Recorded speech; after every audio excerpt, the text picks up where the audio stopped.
artiste, c'est Boris.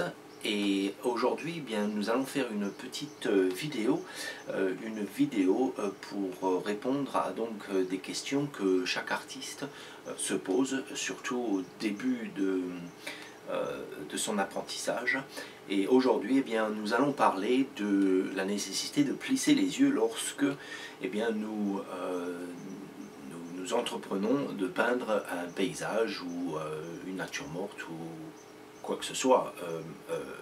Le portrait, donc plisser les yeux, c'est une action qui est valable dans toute forme de peinture. Alors pourquoi devons-nous plisser les yeux? Alors d'abord,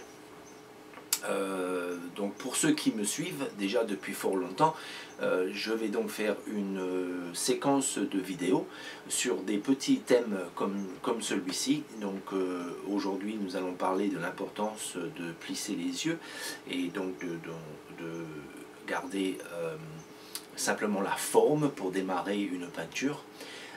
Et puis eh bien peut-être on va faire tous les 2 jours, je vais faire une courte vidéo de cette même manière avec un autre thème.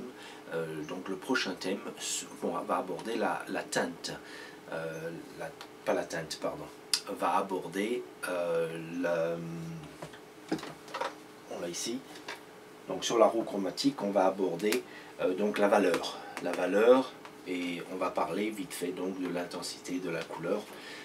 Donc comment l'interpréter. Donc ça, ce sera la prochaine courte vidéo que nous ferons. Voilà, donc je reviens à plisser les yeux et son importance. Alors pourquoi plisser les yeux et en quoi ça va nous servir? Alors lorsque l'on plisse les yeux, on va enlever les lunettes, voilà, lorsque l'on plisse les yeux, d'ailleurs lorsque je peins, je ne mets pas mes lunettes parce que eh bien, déjà ma vue eh bien, elle est moins claire et c'est déjà un premier facteur pour moi, simplifier les valeurs et les formes sans mes lunettes. Et donc je les mettrai plus tard lorsque je ferai dans le détail. Donc voilà, donc l'action de plisser les yeux et donc de restreindre la lumière et ce qui nous permet d'éliminer les détails et de simplifier les valeurs. Donc voilà, en retour, eh bien, ça va nous aider à accomplir notre première action que nous devons accomplir sur la toile et qui est donc de dessiner les formes. Et on parlera de ça dans une autre vidéo également. Alors, lorsque vous regardez une scène devant vous, lorsque vous êtes prêt, vous êtes dehors, vous êtes prêt à peindre une scène, une fois que vous avez décidé de la composition de votre scène,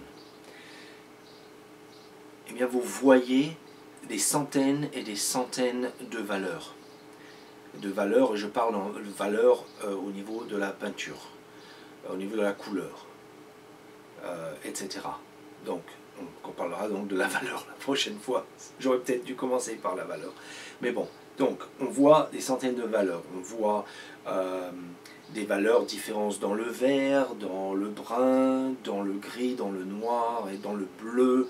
Donc les valeurs, je le rappelle, en peinture, on se les est raccourcies à 10. Donc le noir, donc on va prendre la valeur donc, du gris, le noir étant 1 et le blanc étant 10, par exemple, ou dans l'autre sens, le blanc étant 1 et le noir étant 10, et donc tout ce qu'on a entre nous forme une échelle de valeurs. Alors je vais vous montrer l'échelle de valeurs. Alors voilà une échelle de valeurs. Voilà, on voit bien, donc ici on part du noir étant 1 et on va au blanc étant numéro 10. Voilà, donc ça c'est une échelle de valeurs. Alors ce que dans la nature on se reprend, on repart sur notre scène, et bien cette valeur, eh bien, on en a des centaines. Entre chaque différent vert, chaque différent bleu, chaque différent brun, etc. On se retrouve avec plein de valeurs. Donc l'action de plisser les yeux est importante à ce moment parce que ça va nous réduire toutes les valeurs que nous voyons. ça va nous réduire donc les valeurs et ça va nous réduire également les détails. Et ça va donc nous aider à donc peindre l'objet avec donc une valeur ramenée uniquement à 2 ou 3. Et ça va nous simplifier donc de représenter cet objet sur notre scène. Voilà. Donc lorsque vous regardez votre objet, votre sujet, on va dire que vous regardez à un arbre qui est votre principal sujet, et bien donc plissez les yeux de sorte à réduire donc toutes les valeurs et tous les détails et à pouvoir vous concentrer sur la forme. Vous allez voir apparaître les ombres plus sombres, réduites donc en 1 ou 2 valeurs, et les lumières également réduites en 1 ou 2 valeurs. Et donc vous pourrez, avec cette valeur réduite, vous allez la transférer sur votre tableau, et ça va vous simplifier la vie en tant qu'artiste pour donc le dessin ou votre peinture. Et donc rappelons-le, c'est la première étape. La première étape est le dessin. Ensuite on se concentre sur la valeur. Mais on oublie tout le reste, on oublie les détails, on oublie la couleur, on oublie tout ça. Alors il est très important de prendre l'habitude donc de plisser les yeux lorsque vous observez votre sujet et de retranscrire sur votre tableau eh bien, les valeurs que vous avez réduites à peut-être 5 valeurs donc sur votre tableau. Voilà. Donc concentrez-vous uniquement sur la forme, et certains artistes d'ailleurs retournent leur tableau au bout une fois qu'ils ont fait donc leur premier sketch au niveau de valeur, et retournent leur tableau pour ne pas tomber justement dans ce piège de voir le détail. Hein, puisqu'une fois le tableau retourné, eh bien, on se concentre moins sur, par exemple ici, on se concentre moins sur le sujet. Hein, je vois bien mon sujet là, mais je le vois d'une autre façon et je me concentre moins sur ce que c'est. C'est valable c'est valable dans toutes les techniques de peinture, que ce soit pour les portraits, pour les natures mortes, etc., les paysages. Donc certains retournent leur tableau pour éviter de voir le sujet tel qu'il est, mais simplement voir les formes. Voilà, donc ça c'est une idée que je voulais donc partager avec vous aujourd'hui, et je vous conseille donc grandement à donc utiliser cette technique. Alors même lorsque vous peignez d'une photo, lorsque vous regardez, allez, dans le monde digital, on peut se simplifier la vie. Si vous peignez d'une photo, eh bien vous pouvez donc déjà transcrire cette photo en noir et blanc, ce qui va réduire toutes vos valeurs déjà de toute manière, ce qui va vous simplifier votre dessin, et vous pouvez donc représenter ce tableau plus facilement en vous concentrant uniquement sur les formes, justement sur les formes et sur juste des valeurs réduites.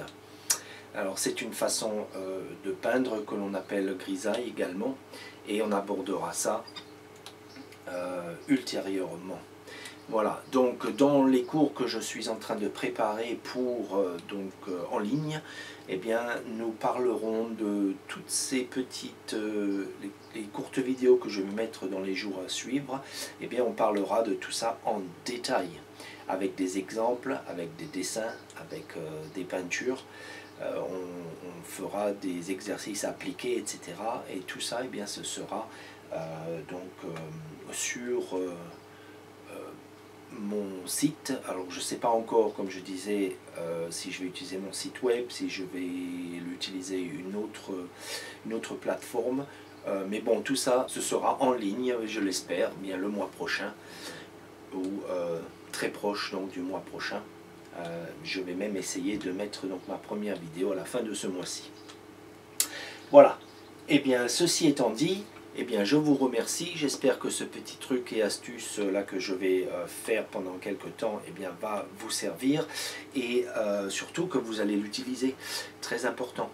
Alors voilà, c'était Boris de la peinture à l'huile, c'est pas difficile, et bienvenue à tous ceux qui viennent de souscrire à ma chaîne, et bien je vous souhaite de progresser très rapidement dans la peinture à l'huile, qui, comme je l'ai dit tout à l'heure, ben, c'est pas si difficile.